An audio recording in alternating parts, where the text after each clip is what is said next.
Hey, what's up everybody? Welcome back to another episode of Rasco Garage. Today we're going to be working on the F80. It has a coolant leak that was coming from the intercooler itself, so we're going to have to replace the stock intercooler because it has failed. So I got a VRSF intercooler. I'm already running the mid pipe and the down pipes. VRSF is more on the cost-effective side, so kind of budget conscious. I guess there's some other intercoolers out there at different price points. You know, take your pick. But I guess these intercoolers, the stock intercoolers, because they have aluminum and some plastic on it, they're prone to failure. So my M has about 52,000 miles on it. So if you're getting into that, higher mileage, range on your car, you're going to have some components on your vehicle maybe starting to go bad. So one thing to note, the coolant leaks on these cars are very hard to identify. So because you have the stiffening plate on the bottom of the motor, I couldn't tell that the coolant was actually leaking because I discovered the leak was coming out of the Jpipe, so kind of behind it. So the internal intercooler part, the water to air coolant component of it, the internal structure was failing, it was leaking, and it was blowing coolant down the Jpipe, and it was getting pushed beyond the little silicone coupler there from the intercooler itself to the Jpipe. So all the coolant was pouring down the motor. And of course all this was happening when the motor was running, so it was hot, so it was getting dried up on the lower end of the block, but it would just splash onto the stiffening plate and it would never go to the ground. So here I am chasing this coolant leak, so I'm just topping off my coolant, figuring out where's it leaking? I can't even see it. So then I discovered it was coming from the Jpipe. I just happened to get a light in there and I just caught my eye. So you have to be mindful of where it's going to leak. So take that stiffening plate off, make sure you do some investigation. So I first got a couple alerts that put the car in limp mode, saying that's charge air was a high temp, so it wasn't cooling the charge air enough because coolant's leaking out. So your car will alert you of it. So once you see that, start doing some investigation, take that stiffening plate off, make sure you really look for where these leaks are coming from. Otherwise you can get in a little bit of trouble if you keep running it with low coolant. So that being said, we're going to get into it. We're going to remove the stock intercooler, drain the coolant, go through the whole process step by step. Here we go. All right, let's get started on this intercooler replacement project. So first order of business, we need to drain the coolant from the charge air system or the low temperature cooling system. So the lowest point in that system is on the passenger side here. So we got to remove some panels inside the wheel well. It helps if you turn the wheel towards the passenger side or towards the right so you can access those panels. So we're going to jack it up on the driver hand side, pull this clip here. That's going to allow us to drain majority of the coolant. Then we're going to go back to the passenger side. We're actually going to jack that side up to get the remainder of the coolant that kind of collected here on the passenger side corner of the cooling system, or this auxiliary radiator in the front of the car.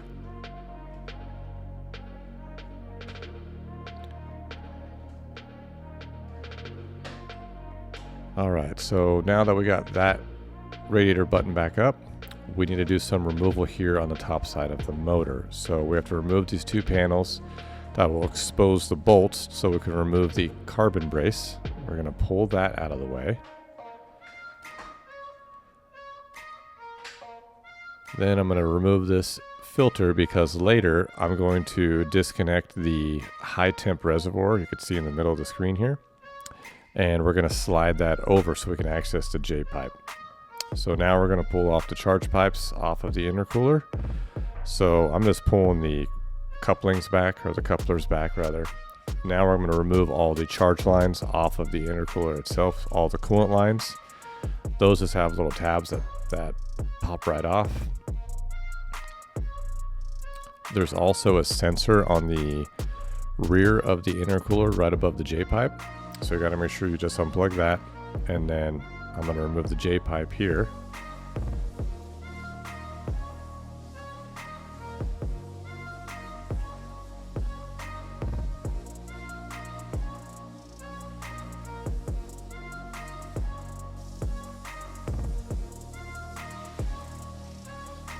Alright, so now that we have all these coolant lines out of the way, the intercooler is only held in by rubber grommets.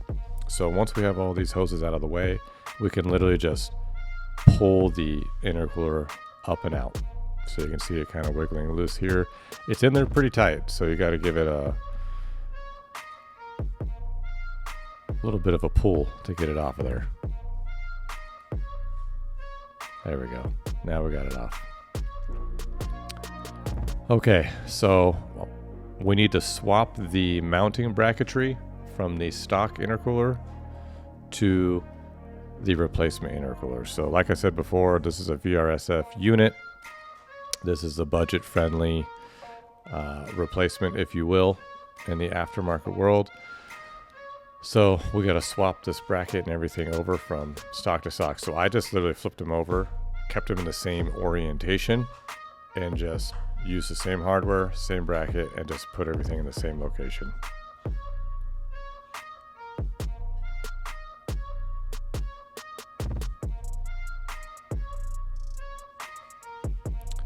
So we have to make a little bit of an altercation to the bracket. I'm not sure if it's going to be like this for every VRSF unit, but I had to elongate one of the holes on the bracket so it would fit appropriately on the new intercooler itself. So just drilling that out, cleaning it up, test fitting it here, making sure it's good, and everything bolts up.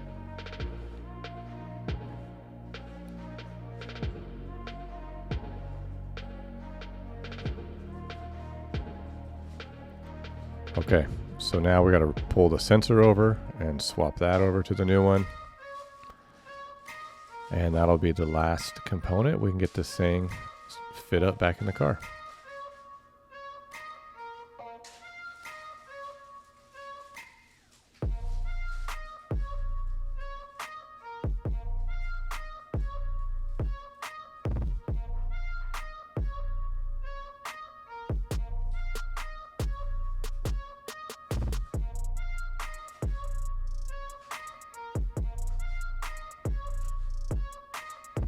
Okay, so now this part, so I'm removing the J-pipe so I can get the intercooler in first, and then I can fit up the J-pipe once I have it in.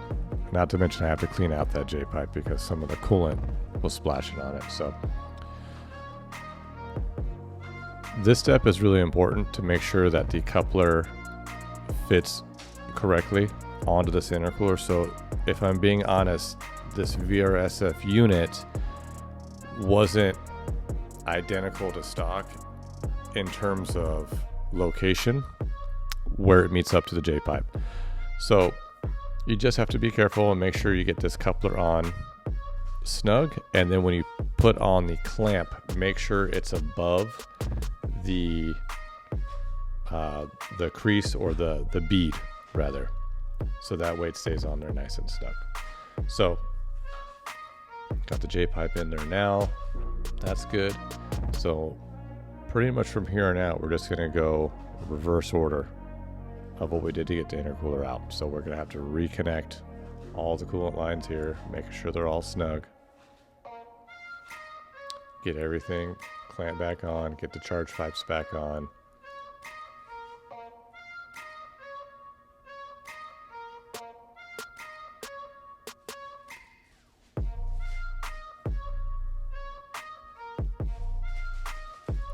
Yep, especially if it's being aftermarket, just took a little bit of finesse to get everything lined back up. Get the sensor plugged back in. Get the high temp reservoir back in its location. Put the filter back on. Like I said, pretty much just reverse order. So I have to bleed the low temp system again. I have another video that I'll put the link right here in the video, so you guys can check that out. It shows the step-by-step process of bleeding the entire system, both the high temp and the low temp. So check that out if you're looking to bleed your system or replace some coolant. And I highly recommend getting one of these vacuum fillers. This is amazing. It's like cheating. So once we have the system filled up and run the bleeding procedure, which is what we're doing now. Like I said, check out that other video that I did for coolant. It's really good and informative. It makes it easy step by step for you. So now we can start the car up here, running it for a minute.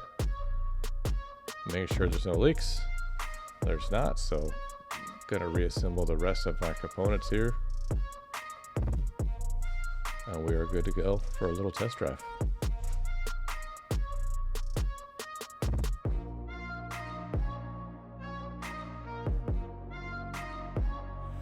Okay, so there you have it.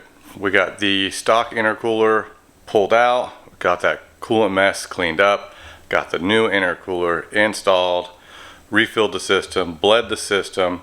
I just took the car around the block in my neighborhood, just got it up to temperature. Nothing crazy, no like hard pulls or anything like that. Just basically got the system pressurized, brought it back in, checked for leaks, checked the low temp reservoir just to make sure the coolant level was where it needed to be. Everything is good to go. So the coolant leak is fixed. Replace it with an intercooler that has basically twice the cooling capacity. So the car really likes that aspect of it. It's performing really well on just a short drive that I went around the block. So here we are. Got the BRSF intercooler. Got everything buttoned up. Everything's back together. Yeah, really pleased. So hopefully no more check engine lights in the future with this setup. Hope you liked today's video. Hopefully it was helpful. You know the deal. Like, comment, subscribe. Appreciate the feedback on the video. Leave a comment if you have any questions. Share as much information as I can. So stay tuned for the next episode of Rasco Garage. See you guys later.